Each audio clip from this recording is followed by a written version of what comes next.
ఓం నమో నారాయణాయ. వారాహి అమ్మకు నమస్కారం చేసుకుంటూ అమ్మవారి దయ, ఆమె చల్లని చూపులు మనందరిపై ఉండాలి అని చెప్పి మనస్ఫూర్తిగా కోరుకుంటూ, ఇక ఈరోజు వీడియోలో మనం చూడబోయేది ఏంటి అంటే అమ్మవారి కథ. మనం ప్రతిరోజు కూడా అమ్మవారి వాగ్దానాలు అలాగే సందేశాలు వింటున్నాం కదండి. అలాగే ఈరోజు ఒక కథను విందాం, అమ్మవారి కథను. అందులో భాగంగానే ఈరోజు మీతో షేర్ చేయబోతున్నాను. ఇక అమ్మకి ఒక నమస్కారం అనేది చేసుకొని అమ్మ కథ వినడం అయితే ప్రారంభిద్దాం. పూర్వం ఒక అమ్మవారి భక్తుడు ఉండేవాడు. అతడు లలితా పరమేశ్వరి అమ్మవారి మణిద్వీపంలో శాశ్వత నివాసం ఏర్పరచుకోవాలి అని చెప్పి అమ్మవారి బీజాక్షరంతో తపస్సు చేయటం మొదలుపెట్టాడు. ఆయన కఠోర దీక్షకి కొన్నాళ్ళకి అష్టసిద్ధులలో ఒక సిద్ధి సాధించాడు. ఆయనకు లోకంలో ఏ మూల ఏం జరుగుతుందో తెలియడం మొదలుపెట్టింది.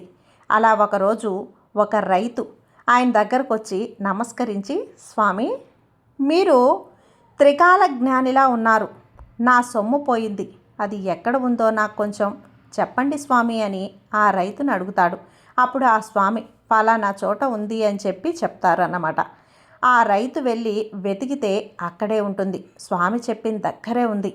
అంతే, ఆ రైతు పరుగున వచ్చి, మీరు మహానుభావులు స్వామి, మీరు దేవుడు అని చెప్పి ఎంతగానో పొగిడి దండం పెడతాడు. అంతటితో ఊరుకోకుండా ఆ రైతు ఆ ఊరిలో ఉన్న అందరికీ కూడా చెప్పేస్తాడు ఆ స్వామి గురించి. అప్పటి నుంచి వాళ్ళు వచ్చి వాళ్ళ సమస్యలు చెబుతూనే పోనీలే పాపం అని వాళ్ళ కష్టాలు తీర్చేవారు ఆ స్వామి. కొంతకాలం ఇలాగే జరిగింది. కొంతకాలానికి ప్రజలు మీరే అమ్మవారు, మీరే దేవుడు అని ఆయనకు పూజలు చేశారు. ఆయనకు కూడా అది నిజమే అని చెప్పి నేనే అమ్మవారు అనుకునేవాడు ఆ స్వామి. అలా అమ్మవారిని నేనే అనుకొని తపస్సు మానేశాడు. అసలు ఆయన దేనికోసం తపస్సు చేస్తున్నారో అది మర్చిపోయాడు అసలు విషయాన్ని.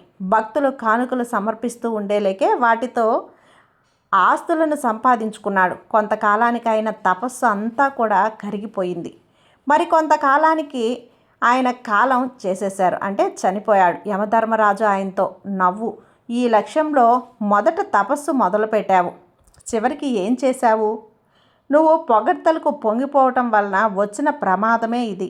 నువ్వు నిజంగా తపస్సు జ్ఞాని పొందాల్సిన వాడివి, కానీ అంతటి జ్ఞానవంతుడు అయినా కూడా నువ్వు జ్ఞాని అనేవాడు ఎప్పుడూ కూడా పొగడ్తలకు పొంగిపోకూడదు, విమర్శలకు కుంగిపోకూడదు. ఎటువంటి పరిస్థితుల్లోనైనా సరే నిశ్చలంగా ఉండాలి.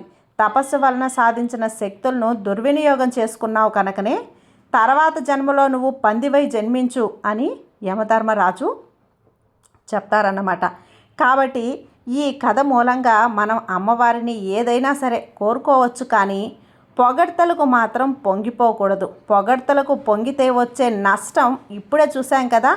ఈ కథ ద్వారా ఎప్పుడూ కూడా అమ్మవారు ఏం చెప్తారు, ఏదైనా సరే నువ్వు లక్ష్యాన్ని ఒకటి గురిపెట్టి ఏదైనా సాధించవచ్చు, కానీ లక్ష్యం అనేది తప్పావు అనుకో గురి తప్పుతుంది అని ఈ కథ మూలంగా అమ్మవారు మనకు తెలియజేశారు. అలాగే పొగడ్తల వల్లే వచ్చే నష్టం చూసాం కదా, ఇక లోపం వల్ల వచ్చే ప్రమాదం కూడా చూద్దామా. ఒకసారి సనకానందుల వారు శ్రీ మహావిష్ణువుని దర్శనం చేసుకోవటానికి వచ్చారు. కానీ వాళ్ళని దర్శనానికి జయ విజయులు అనుమతించలేదు. అందుకు కోపంగా సనకనందుల స్వామి వారు జయ విధేయులను, మీరు శ్రీ మహావిష్ణువు సన్నిధిలో ఉన్నమనే కదా మీకు ఇంత అహంకారం వచ్చింది, ఆ అహంకారానికి ఇంత లోనయ్యారు, అందుకే మీరు ఈ 3 జన్మలు రాక్షసులై జన్మించి శ్రీ మహావిష్ణువుకు విరోధులై ఆయన చేతిలోనే చంపబడతారు. అందుకు జయా విజయులు ఏడుస్తూ శ్రీ మహావిష్ణువుని ప్రార్థిస్తారు. శ్రీ మహావిష్ణువు ప్రత్యక్షమై, మీరు ఈ శాపాన్ని అనుభవించాల్సిందే అని, శాపానంతరం మీరు మళ్ళీ నా సన్నిధికే వస్తారు అని కూడా చెప్తారు. అలా కొంతకాలం గడిచింది. కొంతకాలం తర్వాత కశ్యప ప్రజాపతి సంధ్యావందనం చేసేటప్పుడు ఆయన భార్య తిథి వచ్చి, నాకు సంతాన సౌభాగ్యం ప్రసాదించండి అని అడుగుతుంది. అప్పుడు అందుకు కశ్యప ప్రజాపతి, తిథి ఏ సమయం కాదు, అసుర సంధ్యావేళ, ఈ వేళలో రమిస్తే రాక్షసుల వంటి పుత్రులు పుడతారు అని ఎంతగానో నచ్చజెప్పినా కూడా వినలేదు. తన భార్య అయిన తిథి అస్సలు వినిపించుకోలేదు. ఇక చేసేదేమీ లేక ఆవిడ కోరికను తీర్చి వచ్చి మళ్ళీ అయిన తపస్సు కొనసాగించారు. కొన్నాళ్లకు ఆవిడ గర్భం ధరించింది. ఆవిడ వచ్చి తన భర్తను నాకు ఎటువంటి పిల్లలు పుడతారు అని అడుగుతుంది. అప్పుడు కశ్యప ప్రజాపతి, నువ్వు కూడని సమయంలో నన్ను సంతానం కోరావు, అందుకు నీకు రాక్షసులైన పిల్లలు పుడతారు అని చెప్తాడు. మరికొంత కాలానికి ఆవిడకు 2 కవలలు పిల్లలు పుడతారు. వారికి హిరణ్యాక్షకుడు, హిరణ్యకశిపుకుడు అని పేర్లు పెడతారు. వారు పెరుగుతున్న కొద్దీ లోకానికి కంటకులుగా తయారయ్యేవారు. హిరణ్యకశిపుడు బ్రహ్మ కోసం తపస్సు చేస్తాడు. హిరణ్యాక్షకుడు వారాహి మాత గురించి తపస్సు చేస్తాడు. ఆమె లలితా పరమేశ్వరి అమ్మవారి దగ్గర సర్వ సైన్యాధిపతి. హిరణ్యాక్షకుడి ఘోరమైన తపస్సుకు మెచ్చి అమ్మవారు ప్రత్యక్షమై నీకు ఏం వరం కావాలో కోరుకో అంటుంది వారాహి అమ్మవారు. అందుకు హిరణ్యాక్షకుడు నాకు చావు లేని వరం కావాలి అని కోరుకుంటాడు. అందుకు వారాహిమాత ఆ వరం ఇవ్వడం కుదరదు, ఇంకేమన్నా కోరుకో అంటుంది. హిరణ్యాక్షకుడైతే నాకు 2 వరాలు కావాలి అంటాడు. మొదట నన్ను నీలాంటి రూపం ఉన్నవాళ్లే చంపాలి అని, రెండవది నేను నీ భక్తుని గనుక నన్ను నువ్వు చంపకూడదు అని అడుగుతాడు. అందుకు అమ్మవారు తదాస్తు అని వరమిచ్చి మాయమైపోతుంది. హిరణ్యాక్షకుడు మనసులో అమ్మవారిని మోసం చేశాను, ఆమెలాంటి రూపం మరొకరికి లేదు, ఆమె నన్ను చంపదు అని, నాకింక చావే లేదు అనే అహంకారాన్ని పెంచుకుంటాడు.